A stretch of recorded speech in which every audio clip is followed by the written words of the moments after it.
Yeah. Well, as everybody's joining the room, I'm gonna say my welcome, and I am also gonna just ask you to do something that my friend Maggie Wheeler also does frequently in her online events, and that is to just arrive and take a breath or two together. So let's do that together. Take a breath, one, and exhale. And another one. And exhale. Yeah, that feels better. So I'm welcoming everyone to this celebration, this unabashed celebration of innovative song leading. My name is Moira, and I want to do a few housekeeping things before we jump in. I would love it if you, everyone, would click on the three dots in your own little box and rename yourself so you have your location. I know you've already been asked this, but I wanted to reiterate that. And second thing, make sure that you have Spotlight turned on. I think you can toggle between Spotlight view and gallery view, and if you are in the Spotlight view, you'll see the videos and the speakers very loud, are very big, also very loud. Lastly, we won't take questions during the presentation, but if I love answering questions, and if you have a question for me or for one of the guests, then please email me or go to the Facebook event and put a question there, and I will definitely get back to you. And also use the chat as much as you would like. And yeah, to comment and say hello, and we will be putting song lyrics there for the few songs that we're going to also teach during this hour. I think that's it. So I wanted to start with a land acknowledgement here, and I am sitting here on the land that the Abenaki people stewarded for thousands of years before European settlers arrived, and I am beaming into you from the state of Vermont in the United States. And it is so important to say and to acknowledge that we are in a national, we have been celebrating today a national holiday. This is Juneteenth, or Freedom Day, which is rooted in emancipation for the enslaved in the United States. So it involves both the celebration of joy and a commemoration of pain. And June 19th marks the anniversary of the day in 1865 when news of the proclamation, the Emancipation Proclamation, reached Galveston, Texas. And that was nearly 2 years after it had been passed and issued. So beginning in Texas, African Americans have celebrated this holiday since 1866. So we are in a national holiday, and this I'm letting this symbolic celebration strengthen me for the continued work, much continued work to be done towards justice and equality. And okay, lastly, thank you all for being here. Why are we here? Each of my guests tonight knows the nourishment that a singing community brings, first to singers, but then that nourishment spreads into the world, spreads into a world that feels somewhat inhospitable to our hearts and our trust. And like many of you here in this room, they've brought heart and trust and a level of artistic and musical depth to their communities and outward to the world. So I want this moment to be one where we can all of us here, look back with this unabashed celebration so that we take stock of the things that we did, and that helps us trust our resilience in these times ahead. So I'm going to start this. I'm going to turn this over to two remarkable women. And they have been keeping a tradition for the last nearly 500 days with something called the Daily Antidote of Song. At 12 noon every day, Joe Rasi and Dr. Kathy Bullock have created this moment of song, the daily antidote of song.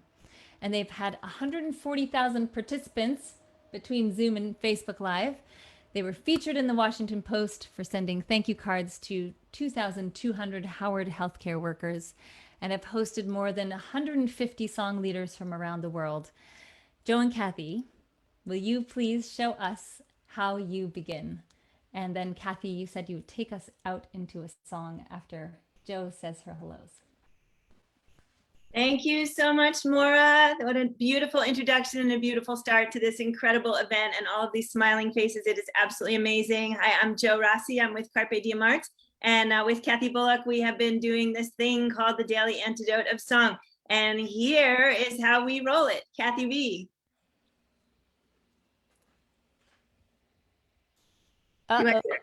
Unmute yourself, lady. Okay, that's not how we roll it. Watch this. Here is how we roll it. Hello, everybody. Welcome. We're so glad you're here today. Hi, Moira and Linnea and Maggie and Corie and Joy. Kathy B coming in from Kentucky. Hello to Robert and Dominick and Kirsten. Glad you're here today. Sue and Janice from the Daily Antidote, and Ellen and Sherry in Los Angeles. Hi, Sue. Nice to see you today, coming in from North Carolina. Olympia, that's Carrie from Olympia. Hello, Kevin in New Hampshire, another Daily Antidoter. Amanda, hello, coming in from Minnesota.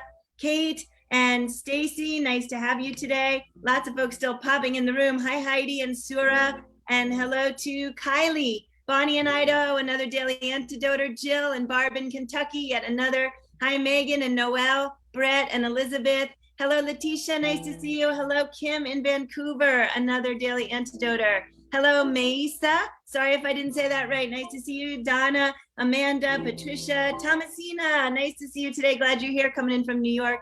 Patricia, Sam, Jamie, and everybody take a deep breath. Ready? Thank you. I see Carol in Connecticut. I see Lynn in Connecticut. Harriet and Tom coming in from BC, I think. Hello, Jean. And hello, James and Nico. That's my partner and my son. Hello, Mommy is sitting over there in New Jersey. Hello to Sue, Patricia, Jean, Sarah, Katie, Jen, Steph, Lynn, lots of other folks off video. Harriet, Sheila, nice to see you all today. Thank you so much for being here. It's so great to see you. And I'm so glad you've joined us for this fun evening. I am turning it over to the amazing Kathy B. Whoop, whoop. Whoop, whoop, whoop. Hey, everybody. So happy to be here. First thing I have to tell you is that Joe Rasi is the magnificent one.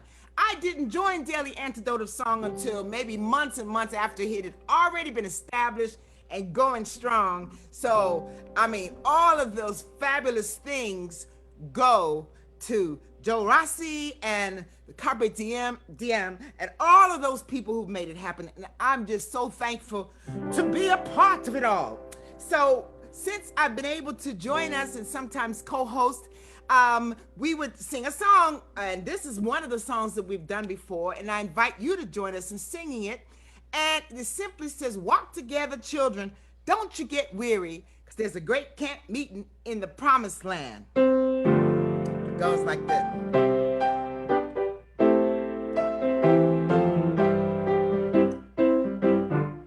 Oh, walk together, children, don't you get weary. Walk together, children, don't you get weary. Walk together, children, don't you get weary. There's a great camp meeting in the promised land.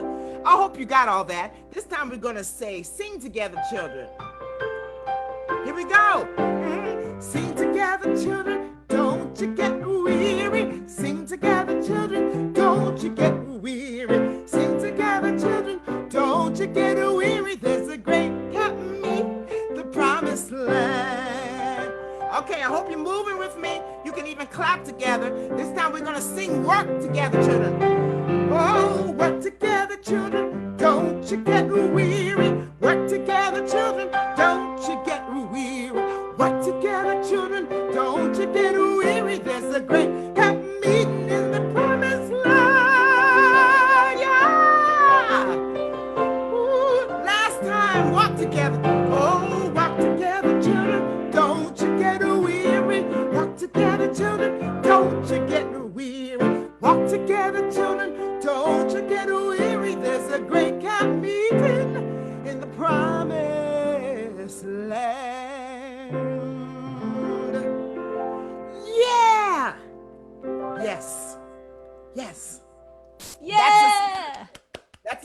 spiritual. That song is about joy and celebration, and I think an appropriate one for today, Juneteenth.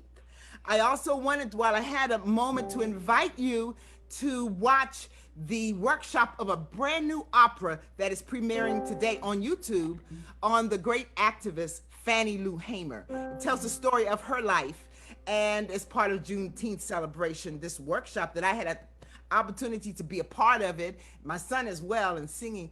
It's on YouTube with the Kentucky Opera, and it's not that long, and enjoy it. But in any event, happy Juneteenth. Thank you, Moira, for this opportunity to sing a great camp meeting in the promised land.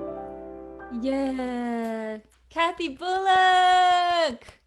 Oh, Dr. Kathy Bullock, you are a professor of music, and every time I learn a song from you, I feel the song in its really present power and joy, but I also feel really connected to its context and its history. And I wanted to see what you wanted to say about that song, or this day in particular with the songs that you bring. Well, Mara, I thought you did it so beautifully when you spoke about Juneteenth and this historical celebration and also commemoration. These songs came out of the condition of slavery by people who were enslaved. The music came out of it. So although it was a horrendous situation, the music was beautiful, and it provided hope, communication, a sense of freedom that even if I can't see a difference, maybe my children's children will. It helped create community. And those ideas continue today. And there were all kinds of emotions, almost every emotion you can see came out of these spirituals, this body of work that could only happen in the U.S. And so it's not accidental that when I go wherever in the world I go, people know and love these songs because they came out of a special place in the heart. Yeah. While the situation was true for the U.S., the emotions are universal. Yeah. Thank you, Kathy. So it's like singing together when children, meaning everybody, not leaving anybody out. And there's a great camp meeting in the promised land looking for hope, but that promised land could mean many different things. Yeah. It could be the daily antidote of song. Yeah. Or even tonight when we're singing together in celebration, or every one of our song leaders, when we come together, we sing and change the atmosphere, we provide hope and the sense inspiration. And let's just go on a little while longer. Which you do so beautifully. And I think when you and I talked last night, you said we just keep going forward. You know, it's this medicine, just keep going forward and get the medicine and keep on trucking. Yeah. So thank you, Dr. Kathy Bullock. Thank you, Joe Rasi, for this amazing hello, both of you, for this. Just makes my heart so happy. And I had the honor of being part of the Daily Antidote of Song, and they continue, and you can see in the chat how things are continuing. It's such a beautiful thing to check in with every day. So I'm so excited also to keep churning through these like worlds of singers, and because we all are so connected, even though we may not know it. So I'm personally excited to see anybody who in this room who doesn't know one another yet, to feel like you've got a bunch, like 100 new friends here.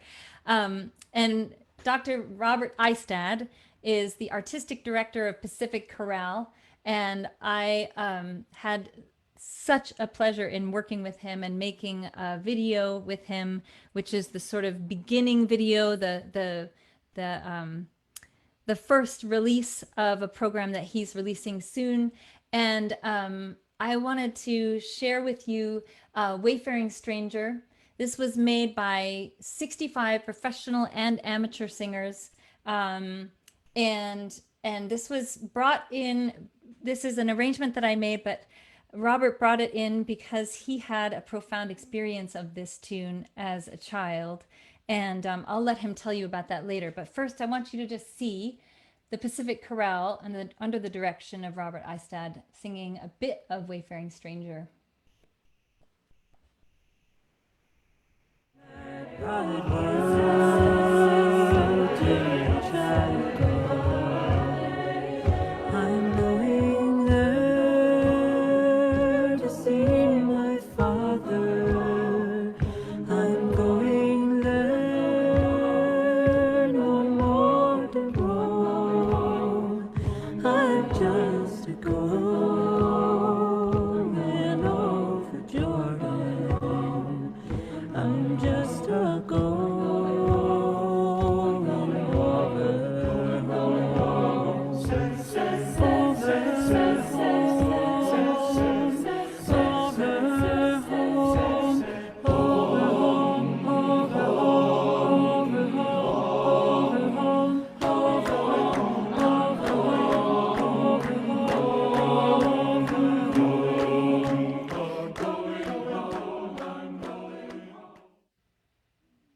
Yeah. Wayfaring Stranger by the Pacific Chorale.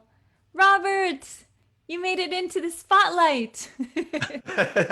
It's magic. It's magic. No, thank you. It is. Yeah. Thank you for being here and for putting this together. And I would love to just ask you about that childhood experience of why this song felt appropriate to this moment, our sort of lostness as we're getting, through this time, and anything else that you want to.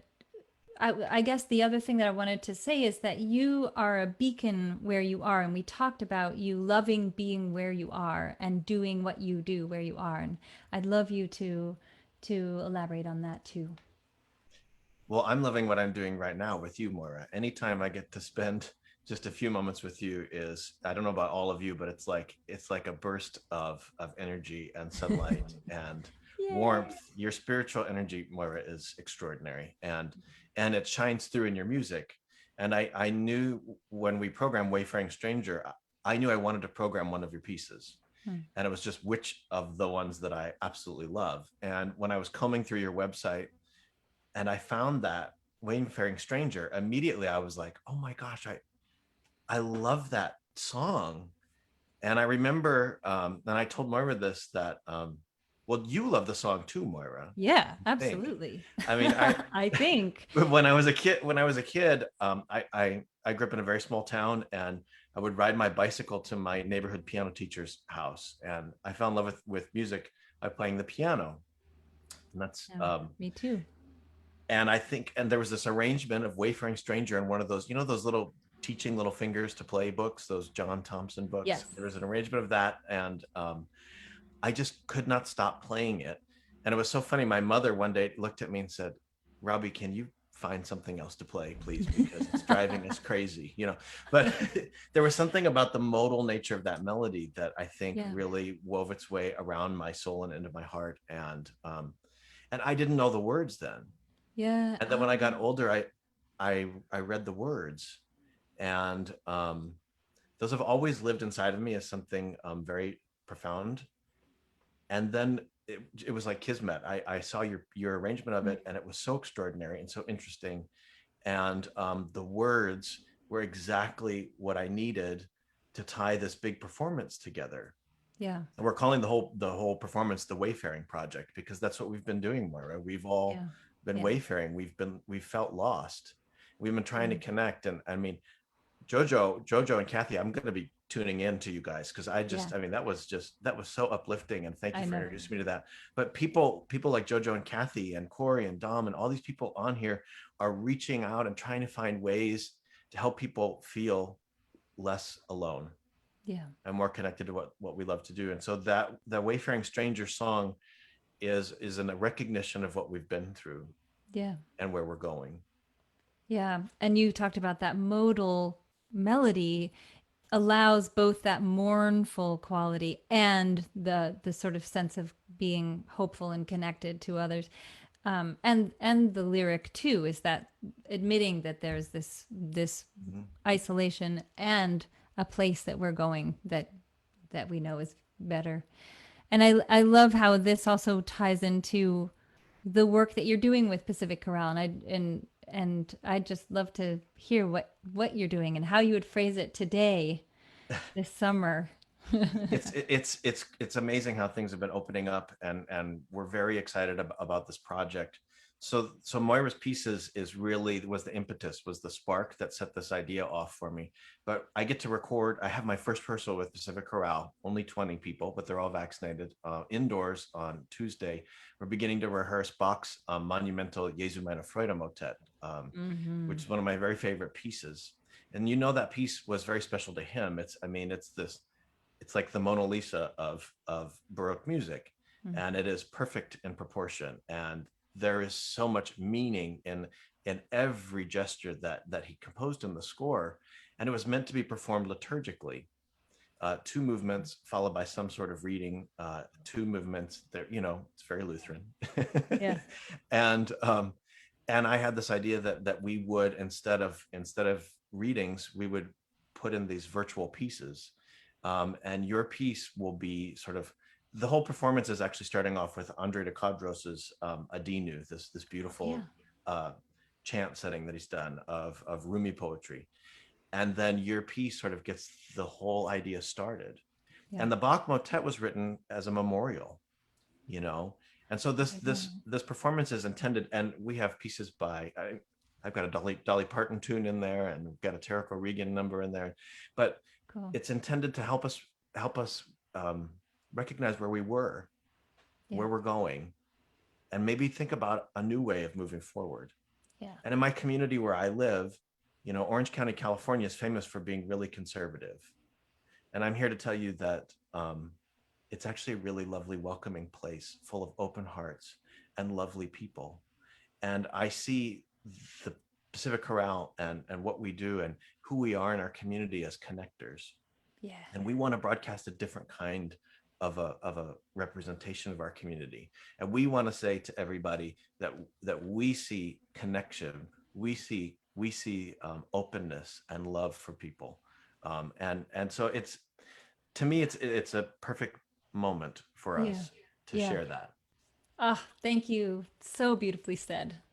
Was it? I feel like I was rambling. I get all excited and then I start rambling more. No.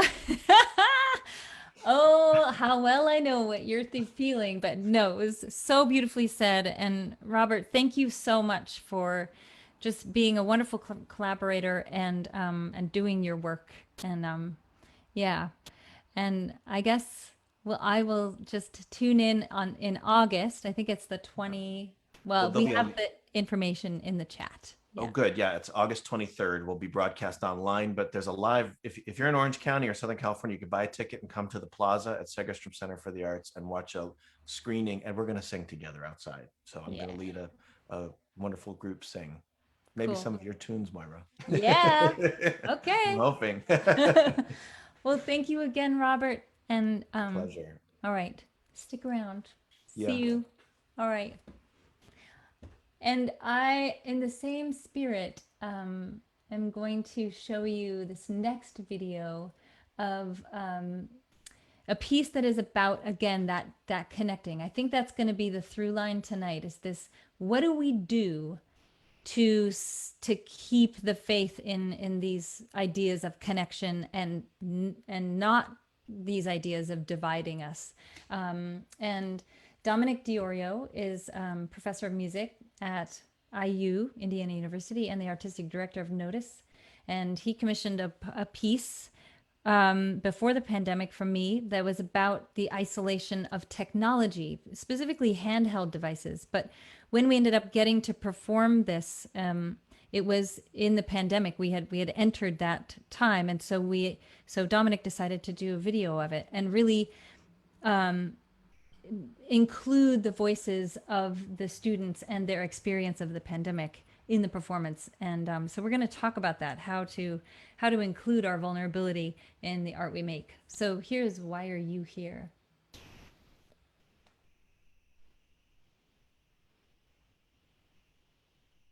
Why are you here? Why are you here? Why are you here? Why are you here? Why are you here? Why are you here? It's just the isolation. That's the worst part. Don't know what to do while I'm waiting. I don't feel angry or hurt or sad about anything. Just feels very... I don't feel angry or hurt or sad about It's just anything. the isolation that's the worst part. I'm just numb. endless. When I was on campus, that would have felt like, yes, I was fully productive, and the rest of my 5 hours could have been on my phone. But if I'm at home and I spend even 1 hour just trying to take a break, it feels like a crime. It feels like I'm wasting my own time. Why does it feel like that? Why is really giving myself a break? Now our only it's just the isolation that's the worst I part. just want everything to go back to weekends at night. I just feel trapped in my head, just like I'm trapped in a touch. You don't know what to do. Yeah. Thank you. Dominick DiOrio made so many of the decisions to make this video happen, but we also have the incredible pleasure of bringing his cousin and the wonderful filmmaker Samantha Dowd, or Sammy Dowd is how her family calls her.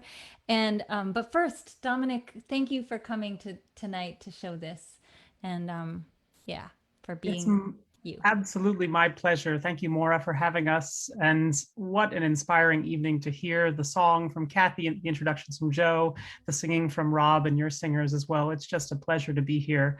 And so much of this is about connection, as you said, Moira, right? Tonight, I'm coming to you from Merrimack, New Hampshire at my brother's house, where I just met my 6-week-old cousin, Wesley, nephew, excuse me, yeah. 6-week-old nephew, Wesley. And there are 23 other family members in this house with me tonight. So it is all about family connection. And my cousin Sam, who's here as well, is coming in from Connecticut. She's not here with us tonight, but Sam, do you want to say hi as well? I know you're here. Yeah. I think you're there. Hello. Hi, Sam. Hi, guys. She might not have, oh yeah, right. We forgot to put Sam, yeah, but hi. Yay, hi, Sam. Sam. I found her. Glad you're here. Yeah, so much about this piece brought together threads not only for my students, but also for my family, because this was Sam and I, this was our first collaboration, right? So it was really a connection in so many ways, which really fed my heart. And as you said, Moira, we were going to premiere this piece in April of 2020 in person with you coming for a residency with our mobile phones on stage in Bloomington. And of course, history had other ideas for us, as we know. And so, you know, it's interesting when you're at a university because the students in your ensemble often are required to be there, right? And so I know part of what we want to talk about tonight is what is it like to be in that sort of university environment when you're sort of compelled to take part, right? Because I had to figure out how to create a meaningful experience for the singers with 6 weeks left of class and us all coming in from our bedrooms with different internet access capabilities. And so one of the ways, of course, was to do your piece. That was our project for the semester. Then we wanted to create this premiere still. And so the singers in NOTUS were all required to submit a sung part, but I also invited those who felt compelled and moved to submit how they felt spoken, as you said, right? These open vulnerabilities. And that became such an amazing, compelling part of, I think, the artistic statement that this piece that you created said, because originally the idea would be that they would have mobile phones on stage talking into them. And there was choreography that would be seen. And of course, we couldn't do that if we couldn't be in the same room. So then, like, what do we do instead? And so then I went to you and I'm like, I have this cousin of mine who, you know, who has experience with film and video and design. And Sam, do you want to talk about your concept for the visual for this too? Sure. I mean, we just I briefly talked to Dominick initially, and he's like, I have this piece. It's very different. It's got some, you know, talking, speaking parts, and it's got music, and it's all about connection and the way that, you know, our devices both connect us and disconnect us at the same time. And I thought it was awesome. So I was like, all right, well, I mean, I can do something that's very stitched together, lots of different visuals, because I felt like that's the nature of this song by itself. And I just felt like it didn't need some smooth, beautiful, like glossy lake. It needed something almost chaotic, but not quite there. And so I had a few people who dance, and I liked the idea of incorporating dance because obviously that's another form of art. We got dance, song, and now we've got video and film. So I wanted to incorporate that. And I contacted a few people and I said, hey, like, I want to send you this piece and I want you to kind of take it and think of it in like the stages of grief, the 5 stages of grief, and how you would visually interpret that as in a dance, in choreography. And they all recorded their own pieces separately. The 2 girls that are in it, they're friends. So theirs were actually the same. They came up with it together, but they had their own spin on it, the way they did it. And, you know, they had it in a certain way, but I did it very piecemeal and I kind of built it. And then we had one other dancer as well, the male dancer as well. And he did his own thing. They didn't really know each other. So they were like, it was cool. He got a lot of different perspective. Yeah. So yeah, it was, and then I stitched it together with all of the paint. Yeah. How did that come forward? How did you come up with that idea of the painted hands, which is so striking? I really wanted to convey some sort of emotion, and I paired it with very stoic. It's actually my boyfriend, Corie, is the male, where you see the eyes in various parts, and my younger sister, Julia, who actually helped direct this as well. She just couldn't make it. I think she's with Dom right now. She's here in this house. Yes. Yes. So I wanted them to be stoic, and I wanted them to be almost like they're alone, they're separate, and they're not sure how to feel about it. And then they're also on their devices a couple of times. So I paired that with the finger painting, and each of the colors that are represented are painted with hands that are representing a certain emotion. The red and the black is anger. So he's stomping the paint and he's, you know, scratching across the paper. You know, they all had a different emotion. Anxiety was black and white and silver. And it was kind of like, I don't know, like paint a little, I guess, maybe like non-committal movements. There was peace, which was just lots of swirling kind of, that was the lighter blue piece. That was just kind of calm, soothing motions. The darker blue was sadness. So it was a lot of slow, like very depressing kind of motions, like not a lot of movement, kind of going across the page, not a lot of lifting because you're weighted. And I just kind of wanted all these different things, the emotion, 5 stages of grief in dance, having 2 people in a big space, but being alone. And then the introduction of like different things with technology, and kind of chaotically put it together. Yeah. It's with great. Music.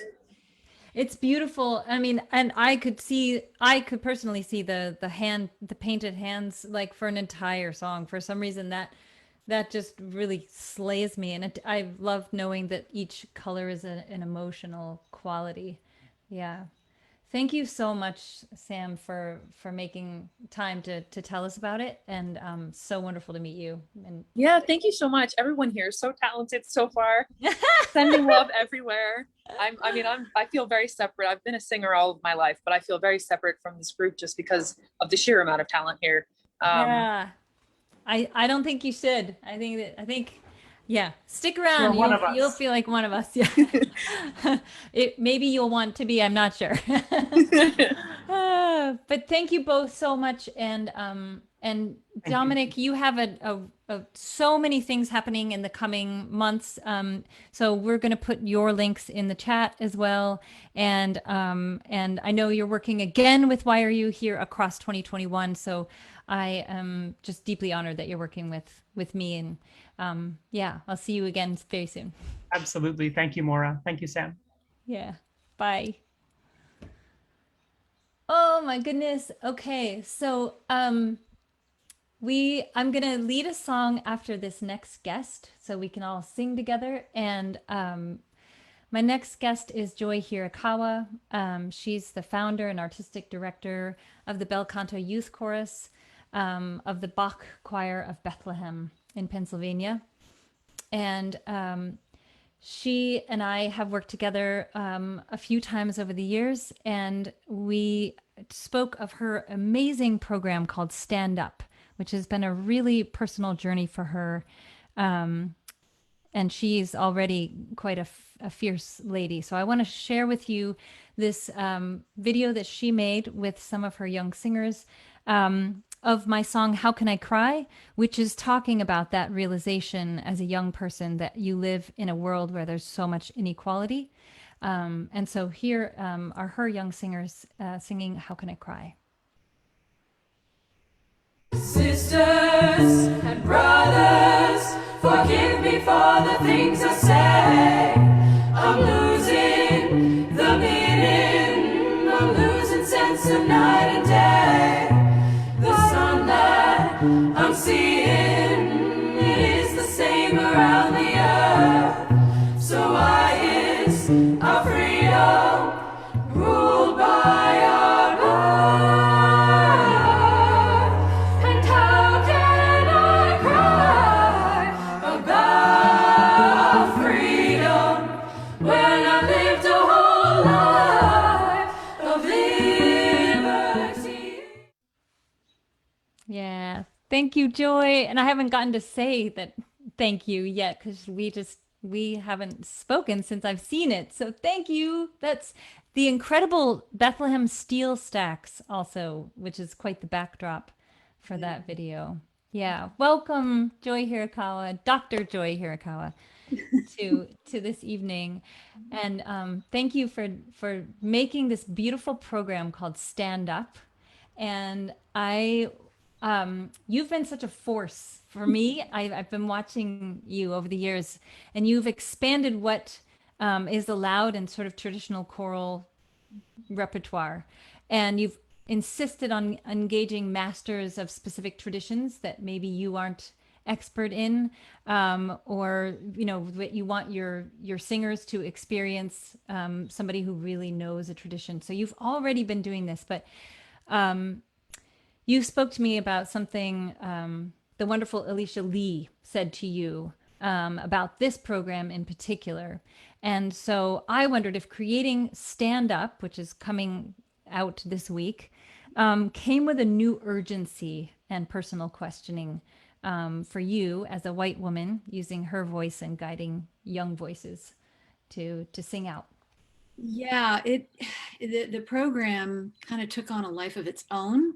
Alicia, as I was putting the program together, because it's involving, it follows a story arc of sorts of the story of Harriet Tubman was really the inspiration for it. And the idea came to me of using spirituals to tell this story of leaving enslavement and traveling and going to freedom, but with a focus not so much on the story of this is what happened, but more of the human experience.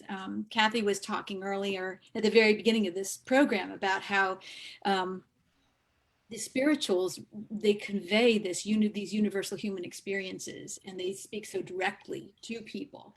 And so the focus is not on, oh my gosh, what happened to the slaves? It's really on what does it take for a person to endure? What does it take to have that kind of fortitude, to be able to make it through, to have the courage to go on and overcome these obstacles in your life? So but we wanted to be very careful about honoring traditions and honoring our friends in the African American community and the music. And so my conversation with Alicia was, well, what is the white perspective here? And that's what led me to your song specifically. It happened, serendipity happens, and your music video came out, and I was like, that's the perfect song for us. Our group is mixed. We have a variety of youth in our group, but it is predominantly white, and we're we serve a community that is quite mixed, but we don't have enough of a mixture in the group as far as I'm concerned at this point.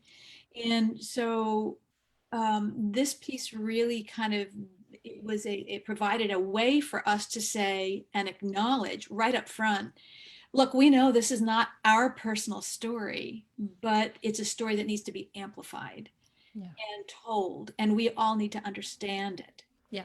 So that was the impetus, really. Yeah. Yeah. That's gorgeous. Yeah. Thank you. And I know that the premiere is coming up on Tuesday, and so it can be seen very soon. I put in the link just now, a link to the Google Drive where I have the whole program laid out. It's that document that I was supposed to send to you, Moira, that I didn't get sent ahead of time. No worries. But there's the Google Drive link, and it tells a little bit about the whole program overall. It has the whole sequence of songs. It's divided into 4 sections. Then we're doing this video recording with it, and that's premiering on Tuesday night at 7:00. Yeah. Very cool. Yeah. Thank you, Dr. Joy Hirokawa. I am inspired by you, and thank you for bringing these thoughts to the kids that you're working with. And yeah, I'm just proud to know you, and thanks for making this happen. Yeah, I'm gonna say goodbye to Joe, sort of Joy, and not Joe, and I'm gonna take the mic here and have us sing. And it felt like the right place to do a song of that I have been obsessed with, and it's called "Everybody Ought to Treat a Stranger Right," and it's by the blues master, kind of an extraordinary musician from Texas, named Blind Willie Johnson. He was called Blind Willie Johnson. He's quite a mysterious figure. There have been people who have been obsessed with his music, who've tried to sort of understand his life a little bit more deeply. But of course, he lived a very difficult life, and so there's just little shreds of how he moved around, mostly in Texas. But he produced recordings that are just astonishing. And one of the songs was this "Everybody Ought to Treat a Stranger Right."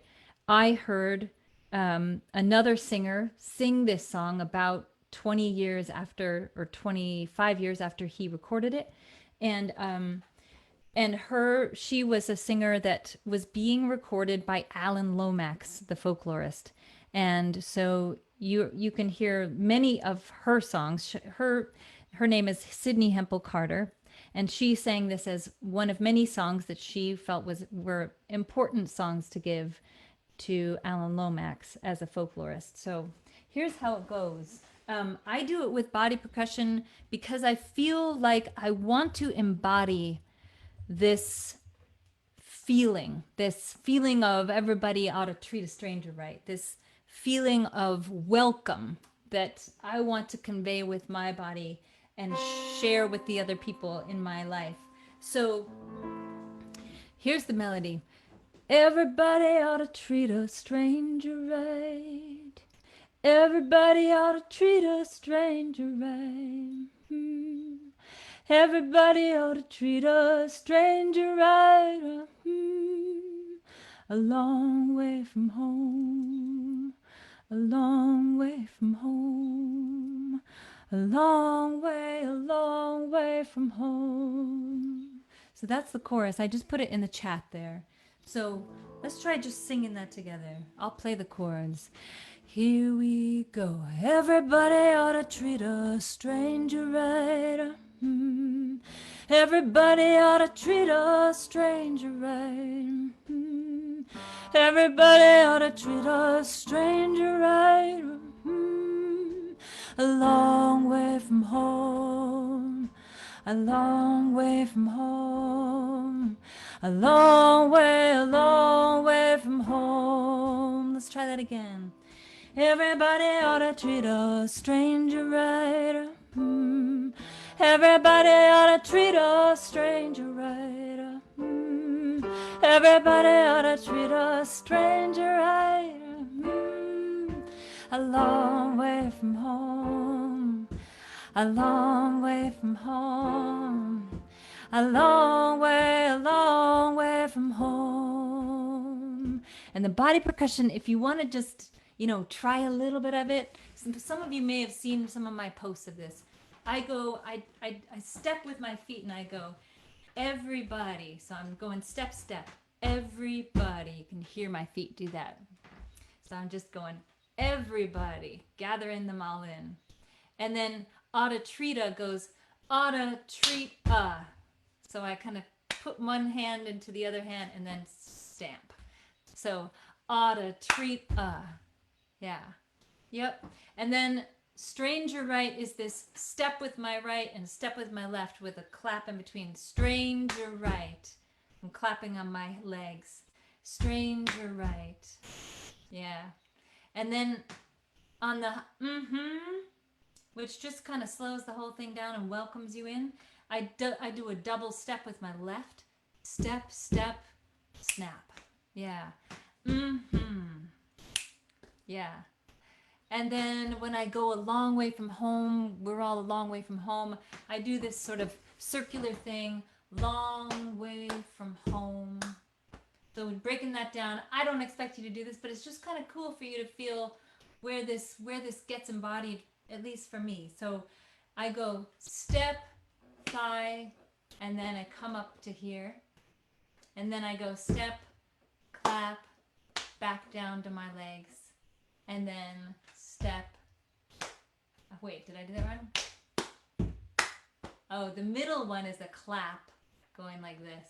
So once again, that goes a long way. And then another step from home.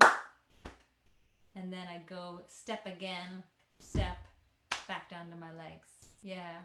So I'll just show it to you and you don't have to do this. But if it's fun for you to do, please do. So it goes, everybody ought to treat a stranger right. Everybody ought to treat a stranger right. Everybody ought to treat a stranger right. And then a long way from home. A long way from home. A long way from home. Yeah. I'll sing you a verse just so you can just hear the rest. He goes, be mindful how you're speaking. Be careful how you go along. You must always treat a stranger right, and don't insult them in your home.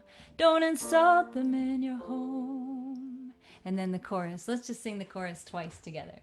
Ready, and everybody ought to treat a stranger right.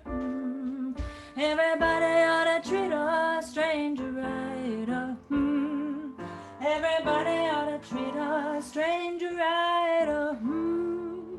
A long way from home. A long way from home. A long way from home. Once again, everybody ought to treat a stranger right. Everybody ought to treat a stranger right. Everybody ought to treat a stranger right. And they're a long way from home. They're a long way from home. A long way from home. Yeah, thank you. Thank you, Blind Willie Johnson, for giving us that beautiful golden piece. And for Sydney Hempel Carter for singing it into my ears for the first time. Yeah, so everybody feel free to take a break, a bathroom break, or you're free to do that. But I also wanted to just take a nice breath in, everybody, and yeah, settle before we go and talk to our next guest. I have this helper script up here that I'm dramatically tearing and going like this with. Yes, Maggie knows. The next person I want to bring forward is Kirsten Oberoi. And Kirsten is the founder and artistic director of the South Shore Children's Choir. And she, in this project that we're going to show you, collaborated with multiple choirs all over the country and with a dance company. And she told me that this was, well, I'm going to ask her more about it, but so let me just show you. This is Rise to It Now, a piece that I wrote a good while ago. And this is, we'll talk about the choreography, but this is Rise to It Now. We may not be ready, we may not be ready, we may find our legs unsteady. We may not be ready, we may find our legs unsteady.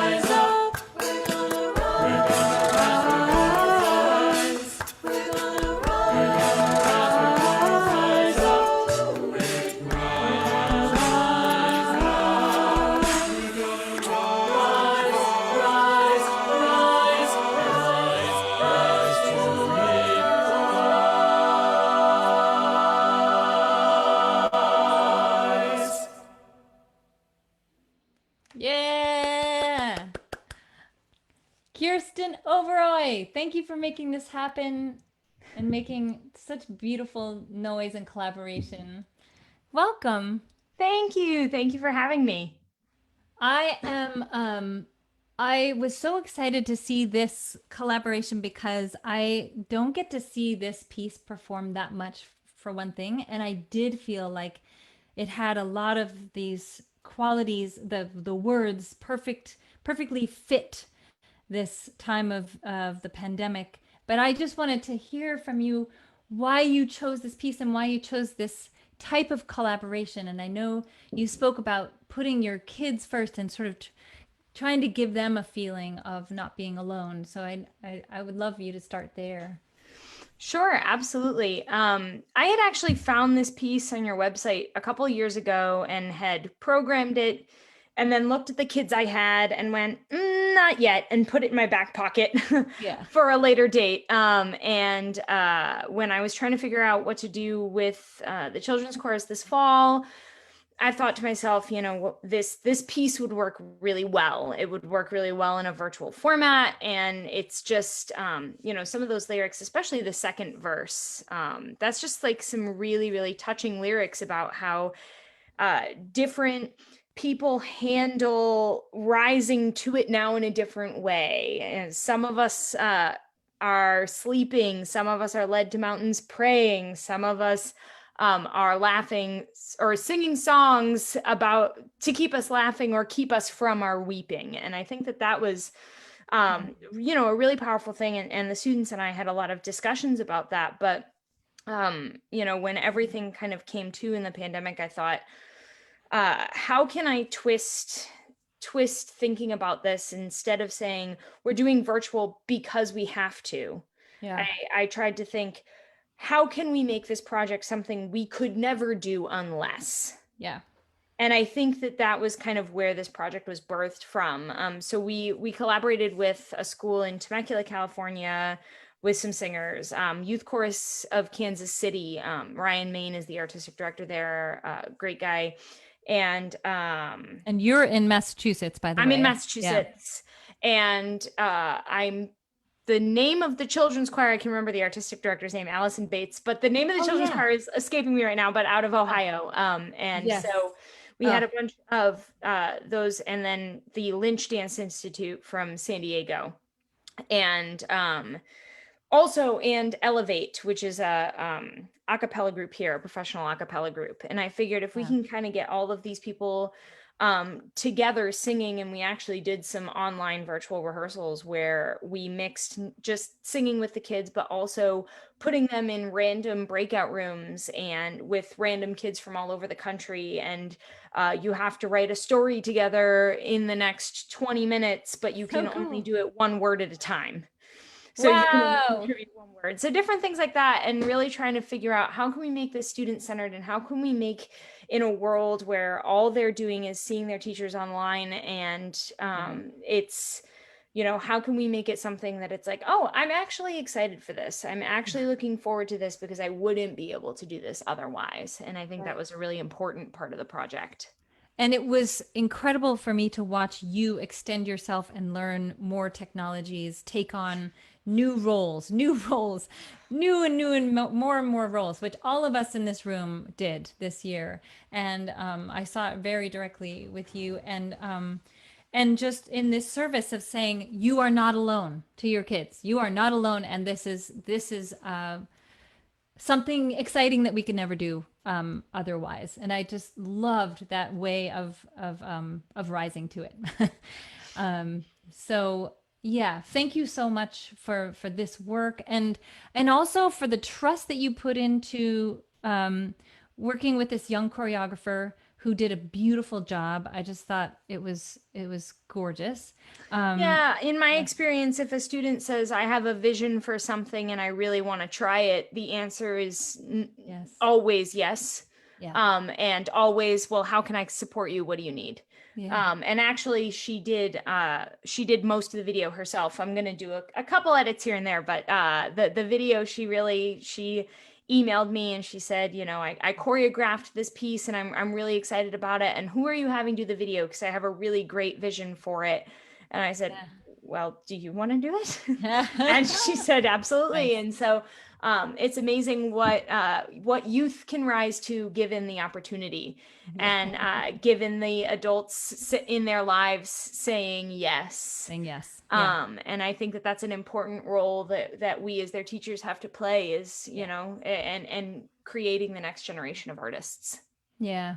Well, I salute you as as also an adult, but a person that's just understands where you kind of meet a child's life. And it's just been a pleasure to watch you do this. So well, thank you. And thank you. I have to say, in watching and listening to the pieces that's coming together, probably the most moving for me is hearing my students' voices singing the solos and your voice singing the solo too.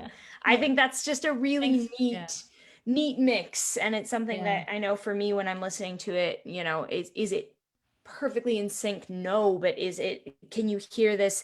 I have one student who sang with you in that second verse, and she's a rising 8th grader. She's so little.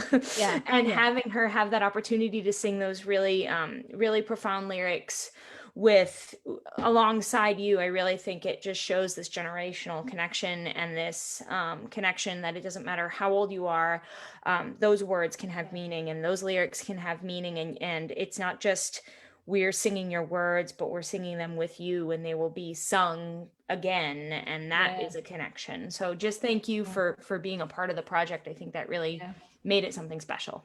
My pleasure. And I also loved, and I'm going to speak with, I hope Maggie will speak with me about this too, that just power of this moment that we took, a lot of us I know in this room took this moment to kind of step out of the usual comfort zone and say, that person, I don't know them well, and maybe they're my mentor in some way, or somehow impressive or seemingly unreachable to me, and yet I'm going to reach out to them, and because there is, in fact, we're all trying to do the same thing or similar things, and I want people to take that energy into the next phase, rather than kind of being in our little silos.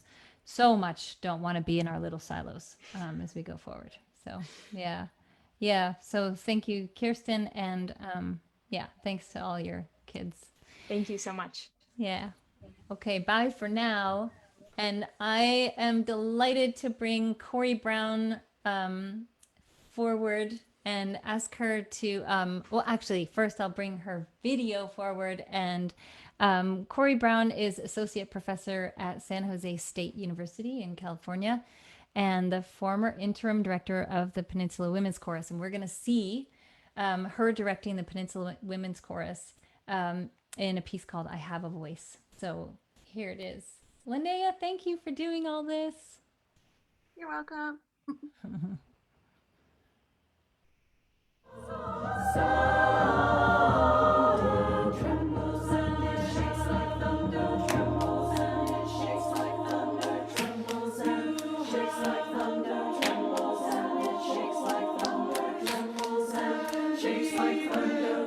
Sleeping lioness, wake the sleeping lioness, wake the sleeping lioness, lioness, wake the sleeping lioness, wake the sleeping lioness, wake the sleeping lioness. Ah, thunder catches my heart, thunder fills my lungs, thunder takes my breath, thunder fills my lungs. Thunder catches my heart, thunder fills my lungs, thunder takes my breath, thunder fills my lungs, fills my lungs. Ha! Yeah! Thank you, Corie, for making this happen. Hi. Welcome. Thanks for being here. And I have been looking forward to this our little piece of this puzzle, because you and I had this experience where there was a feeling that you read in the room with these singers, these women, and you opened up a discussion whilst I was in rehearsal with you, that I found the process of this discussion with the women in this ensemble to be profound, really changed me. And I wanted to talk about that. And so I guess, what are the steps you took towards inviting discussion when sensing discomfort within the chorus around the choice of this piece, I Have a Voice? And how did you navigate the complexity and power of those actual 4 words, I have a voice, I have a voice, and the gestures that went kind of with it? And how did you open up discussion about that when it even felt a bit unsafe? Well, thank you, first of all, so much for having me here. I feel so honored, and gosh, the artistry in this virtual space is just humbling. So I'm so grateful to be here. And, you know, just to give a little bit of background before we jump into that moment of discomfort, maybe, these singers were completely new to me. And I went into this season with them of a guest conducting moment, really asking, what do they need? You know, like we all ask, how can I help them? How can I serve them? And how can we continue to kind of fully phonate and fully be embodied during this virtual time, right? So of course, like all of us, we're like, okay, Moira's music is really, really embodied, and it creates confidence, and especially this piece, right? So I, of course, programmed I Have a Voice, and, you know, we worked together to adapt the movement for you know, waist up pretty much. And I just felt like it fit really well thematically with what's going on in our country and just, you know, the internal reckoning, right? But then we show up to this second rehearsal that you joined us with, and there was this discomfort in the room, and it totally took me off guard, you know, and I think you too a little bit in discussing with you. And you know, our job is to read the room and listen to what's going on. And I was like, there's this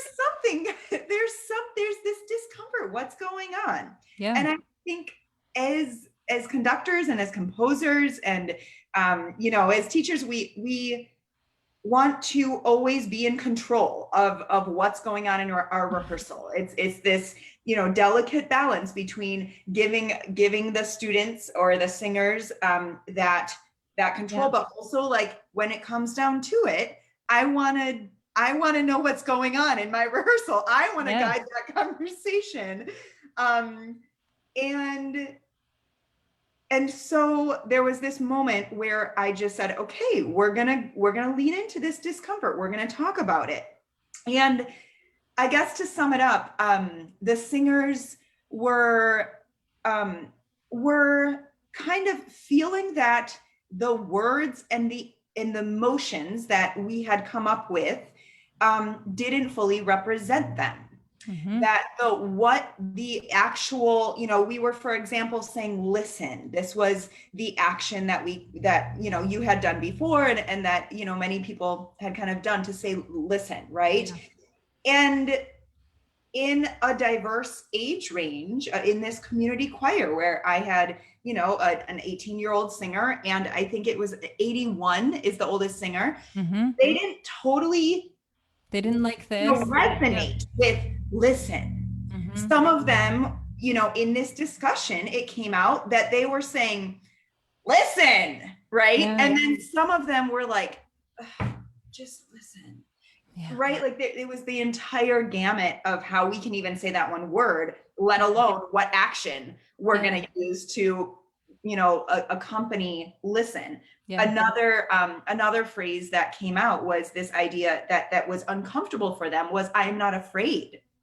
Which in this time, right, of fear of speaking out, of the resilience that it takes to be an advocate, and, you know, to keep showing up to hard conversations and to keep leaning in even after, you know, you're questioning yourself. And I mean, I am not afraid is a complex thing. And then you put the intersectionality of age into it that maybe a 22-year-old saying, I am not afraid is very different than a 55-year-old, is very different than a 70-year-old, and how that kind of evolution of fear and saying, I am not afraid kind of, Changes. circles generationally. Yeah. And I was giving, when I was sort of, I had mostly worked with younger women on this piece. And I realized that my direction was like to say, I am not afraid. This sort of excited, almost breathless kind of, I am not afraid, this newness of owning one's voice. And yet the women were saying that I would not say it like that. I would not gesture like that. And I felt this to be profoundly important, as to have had this discussion. And it would be a discussion that was needed with different age ranges, and to be sensitive to that and the way that you opened that discussion and then changed and allowed for personal expression in a choir that was actually quite formal. Like it wasn't like a loosey-goosey group anyway, where everybody's going to move their own way. They really wanted to have a unified thing. So I just thought this would be really interesting for all of this, for everyone in this room to know that you've come up on this moment, probably with other singers, and tried to figure this out. Like, how do we make one unified gesture in a time that feels really divisive, for all kinds of reasons? And your push through to listen was beautiful. So I just thank you for that. I mean, thank you for being open to it as well. I think in the end, we were able to have a more fearless interpretation of this piece and a more authentic interpretation. But, it really struck me as meaningful to really notice when we wanted, in the choral world, as you all know, sitting here, there's beauty in that like group movement, that we're all going to do it, and we're going to try and do it as similarly, we're going to align those vowels, and we're going to have the tone is going to be more breathy here or more rich here. There's beauty in that sameness, right? But then figuring out those moments, I think I'm walking away from this conversation and this experience with the Peninsula Women's Chorus, really thinking about where are the moments where, and maybe it's all moments, right, where we really want our singers to have their own backstory, of course, and their own interpretation. But where are the moments where we can really actively say, we are going to switch it up. We're going to do this differently here. You all are going to completely interpret as you wish this specific moment or this specific movement, excuse me. And come at it with our individual identities. I mean, we didn't even talk about the intersectionality of race, but this was all happening during the AAPI hate crimes that really rose. I mean, they're still unfortunately continuing, but in the Bay Area, we were all kind of reckoning with that, and it was really hard. And it was like, well, some of us are really going to say, I am not afraid to walk out to the darn grocery store, or to accompany my grandmother to the grocery store. I'm going to still continue to be resilient. So, but then also that didn't fit for some of us. So I just think it's a beautiful, just time to really reassess our own pedagogy as conductors and our own, way that we're coming to our music. Yeah. Yeah. I love this. Thank you so much for having that discussion back then and this one now. So, Corie Brown, and I wish you just an adventure that, in your coming year, and, hooray for listening. Yeah. Thanks again. Okay. Bye. Oh my goodness. Okay, so before we're gonna go to my friend Bret and then Maggie, I wanted to acknowledge somebody that I don't know if he's in the room, but I want to briefly sing the praises of Micah Hendler. Micah Hendler is speaking of what Corie and I were talking about, the navigation of very difficult conversations. Micah Hendler is a beacon for that, having these very difficult conversations, holding space for them in the choral space. And he's the founder and director of the Jerusalem Youth Chorus and the Razor Voice Labs. Just wanted you guys to, many of you know who he is, but and he also told me about an organization which is all about difficult conversations, and it's called Braver Angels. So I've been sort of checking it out, and I just wanted to pass information about that on because I thought this is a really interesting organization that's doing really cool work. So, and also you can see on the right here, Micah's tribute to Esai Barnwell, the great Esai Barnwell. And you can see his videos and etc. on his links. So, okay, so I have two more people to share with you. I'm so excited to play this premiere directed by Bret Amundson, who is the Dean of Arts and Letters and the director of Bella Voce, who you will just see right now at the College of St. Scholastica in Minnesota. So here is a piece that I wrote, inspired by Greta Thunberg, and the idea of 7 generations. And I just want to read to you here what the 7th generation idea comes from. So for the first recorded concepts of the 7th generation principle date back to the writing of the great law of the Haudenosaunee Confederacy. It's more than 500 years ago. The Confederacy formed the political, ceremonial, and social fabric of the 5 indigenous nation confederacy in what would become the North American area. The 7th generation principle today is referred to in decisions being made about energy, water, and natural resources, and ensuring those decisions are sustainable for the 7 generations to come. But it can also be applied to relationships, that every decision should result in sustainable relationships 7 generations in the future. So that's the inspiration for this piece. So here's Greta Sales.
Yeah.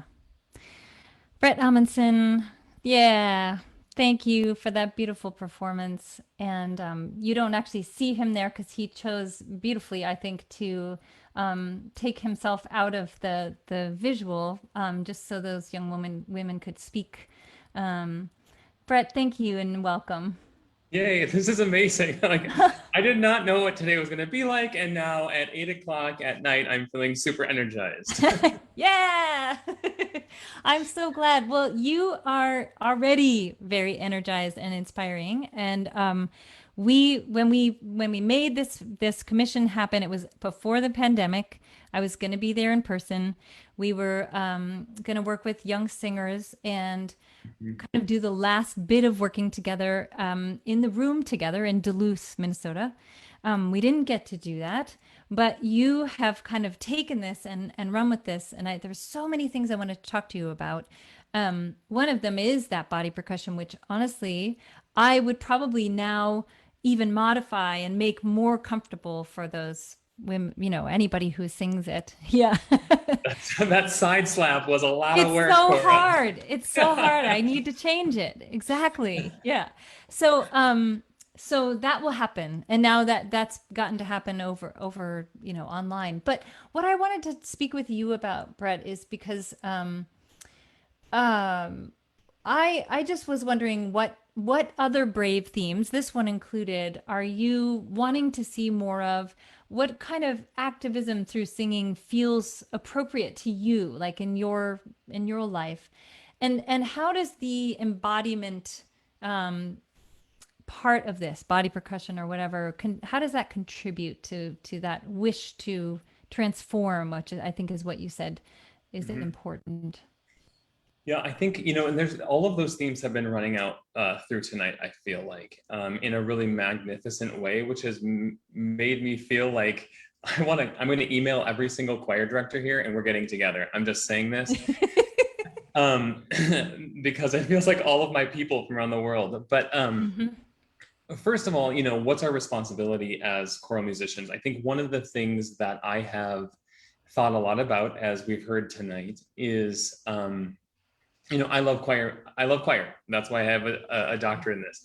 But I think I've made a switch over the last little while where music for music's sake, people can make that argument that it's great and they can feel that way, but I can't feel that way anymore. I feel like we need to be singing to transform ourselves, singing to transform our neighbors who are in the choir with us, and singing to transform our audiences and our communities.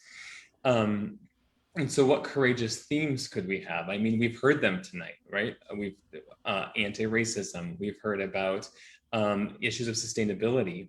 But one of the things that I think that I've also heard as a theme tonight and came through really, really clearly in this piece is the issue, it's not an issue, it's the understanding that we are interdependent as human beings. Yeah.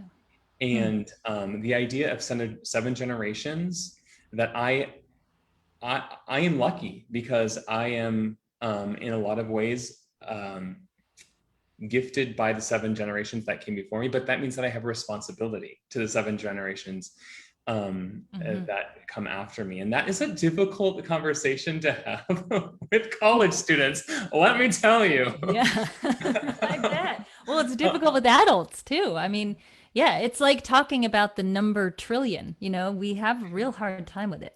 Yeah. Right. Well, and I think, George Floyd is happening here in Minnesota during a pandemic. The multiple pandemics we're talking about required us to band together as community members in ways that we haven't been asked to in my lifetime, and I don't think in a long time.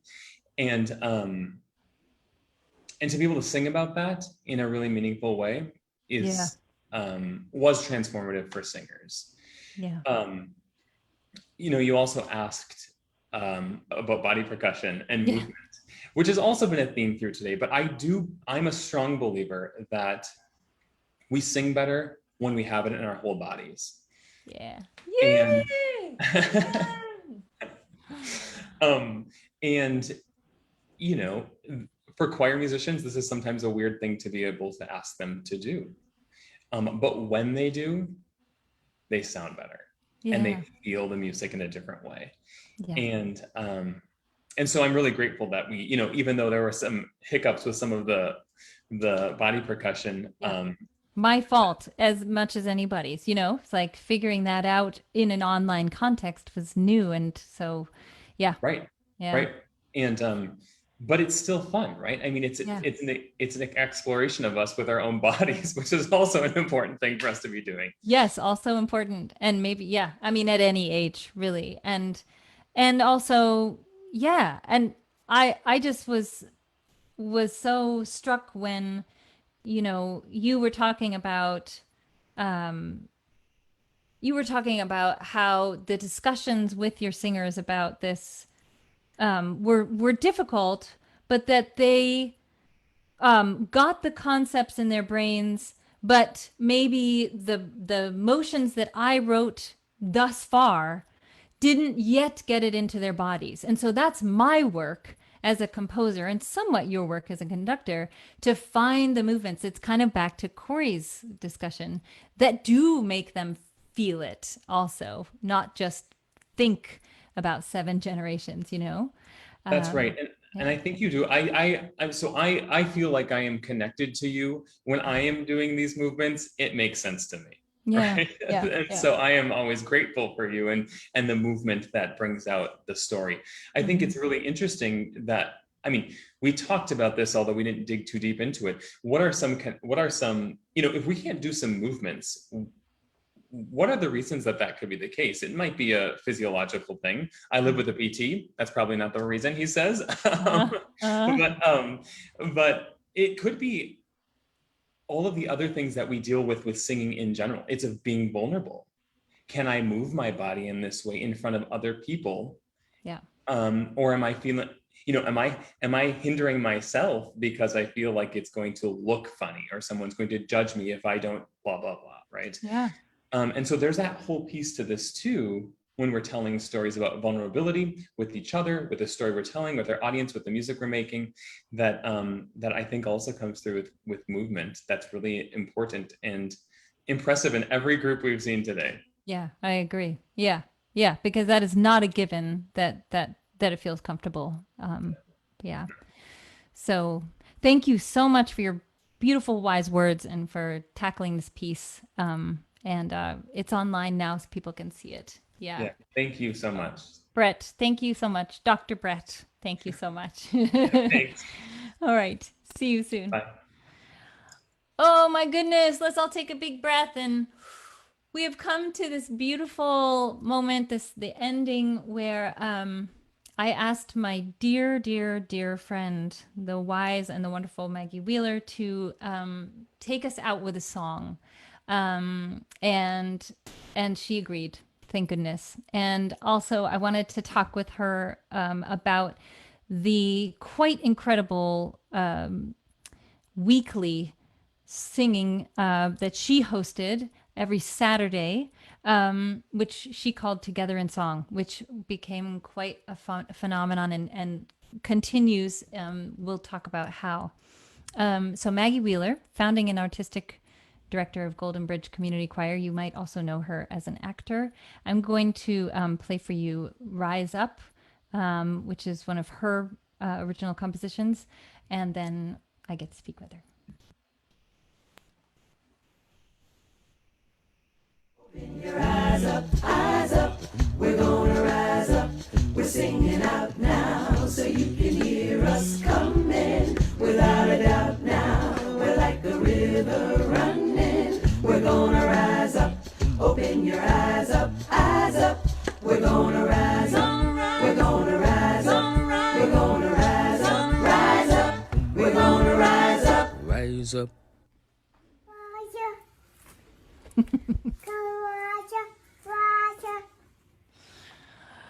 Oh my goodness, so good. Maggie Wheeler, thank you for being here. Thank you for having me. What a night. What a crowd. I know. Can I just scratch doctor in pencil before my name? Yes. Like maybe with my left hand so that it comes out like. You are kind of a doctor, actually. I am just so honored, pleased. I don't know, just glowing with the fact that you're ending this night with us, because Together in Song, it happened every Saturday for the last, I actually don't know how many there've been in a row. How many? More than 52. Yeah. Like I don't 70 know. something. I forget how many. Yeah. But we call it a year. Yeah, we call it a year. And in this year, Together in Song and Maggie Wheeler raised about $11,000 for various countless organizations, hosted 80 song leaders from around the planet, had 4,000 or more participants in Zoom. And she, I can attest to this, that like Daily Antidote of Song, it was really a lifesaver for a lot of people. It just really is. And Maggie, you just held, like Joe and Kathy did, just held this beautiful space for, it's okay, let's keep going. And I just wanted to ask you about that experience. Like, what guided you? What continues to guide you to do this, musically and otherwise? I feel so fortunate to have sort of just trusted my gut, or maybe just didn't stop long enough to ask what door am I opening? You know, it happened at the very beginning of the pandemic. My choir was already in session, mid-session. We were working toward a concert. So in a 24-hour or 48-hour period, I thought, oh, I got to keep this choir together. What are we going to, okay, what's Zoom? Let's figure that out. So within a matter of days, the choir went online. And I'm fortunate in that I make a lot of recordings for the choir, so I was able to play my recordings from my end, you know, as we all did, just improvising our way through, figuring out the best way to keep the spirit high and keep the feeling in the room. And I posted a little something on Facebook with us singing a Haitian song, and you know, you could hear the recording on my end with all the parts, and you could see all the faces of the people, and all of a sudden there was just this stream of folks from around the country saying, well, I want to do that, I want to do that, how do I do that? And for the first time, my choir, or what I do, could, you know, had an opportunity to reach more people. So I organized the first Saturday. I called on a bunch of my song leading friends because I thought it would be more fun if there were more of us. And so Together in Song was born in that container. Let's do this every week. I'll invite 3 song leaders to join me. My co-director of many years, Emil Hassan Dyer, was always there to sing a song or two. My friend Debbie, who happens to be better with tech than I am, was there kind of, you know, for me to lean on. And so it went, and it became this beautiful, beautiful raft. Yeah, for so many people. Yeah.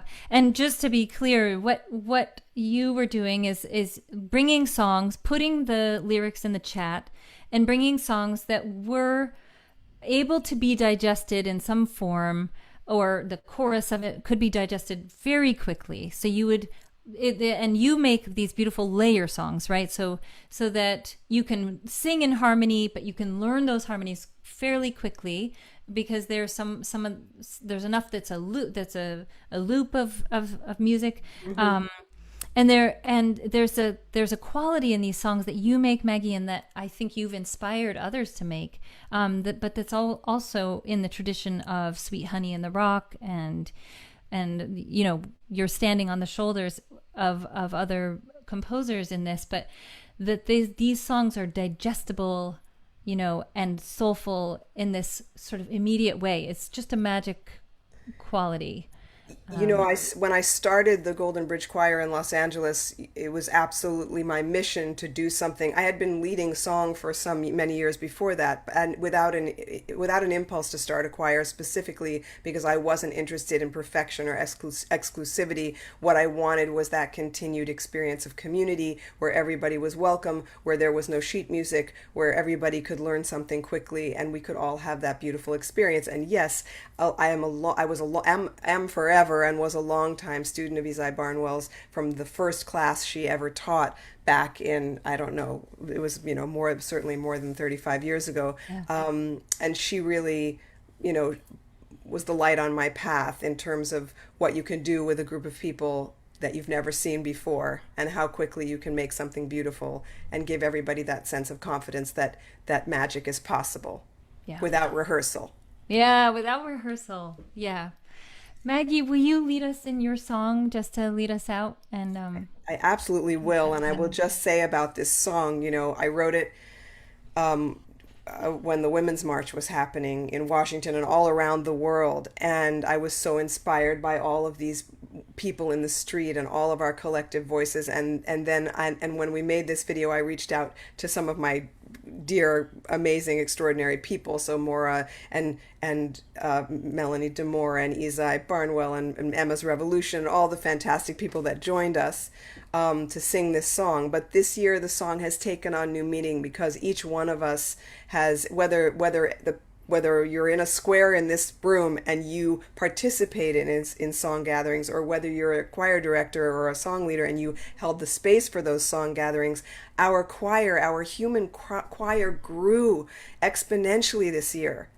And I do feel connected to everyone in this room, the faces that I know and the faces I'm meeting for the first time, because our work sent out these phenomenal, just ropes, lines to each other that are connecting us. And anyway, I just think it's magic. I think we made magic, and I think we raised the vibration. And yes, Maura, from the very first that you said in the beginning of this night, there's so much work to be done.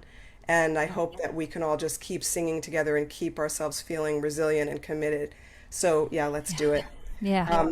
You guys heard a little bit of it. If you've never heard this song, it's very quick to pick up on. But that chorus, we're gonna rise up, we're gonna rise up, we're gonna rise up, open your eyes up, open your eyes up, we're gonna rise up. And then the line in the verse just repeats and repeats. We're all together and there is strength in numbers. You'll get it. Yeah, I'll put the lyrics in there. I'll be following the lyrics too. Okay, here we go.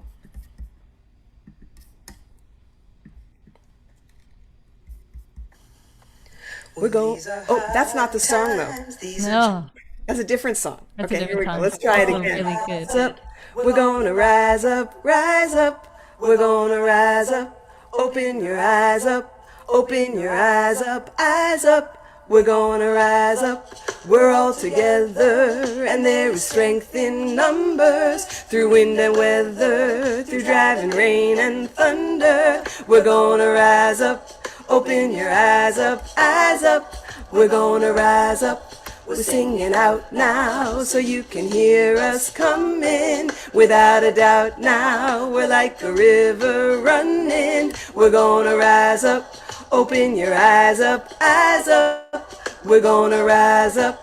In the dark times, we're gonna love each other. Through broken heart times, protecting one another. We're gonna rise up. Open your eyes up, eyes up. We're gonna rise up. We're singing out now so you can hear us coming. Without a doubt now, we're like a river running. We're gonna rise up. Open your eyes up, eyes up. We're gonna rise up. We're gonna rise up. We're gonna rise up, rise up. We're gonna rise up.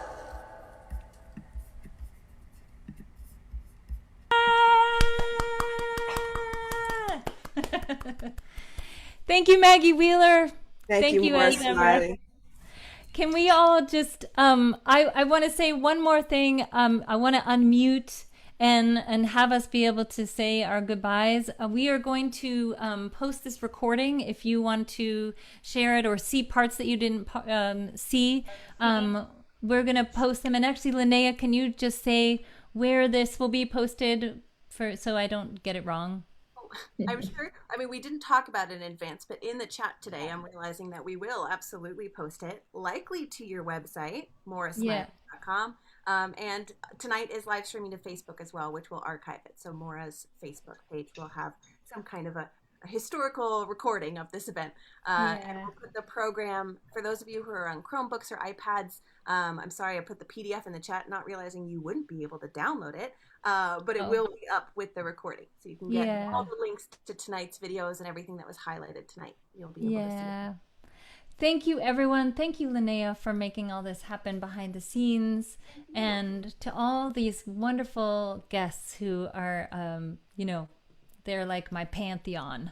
And yeah, thank you all for showing up and staying. So let's say our goodbyes and see you in the ethers and in real life soon. Bye all. Bye.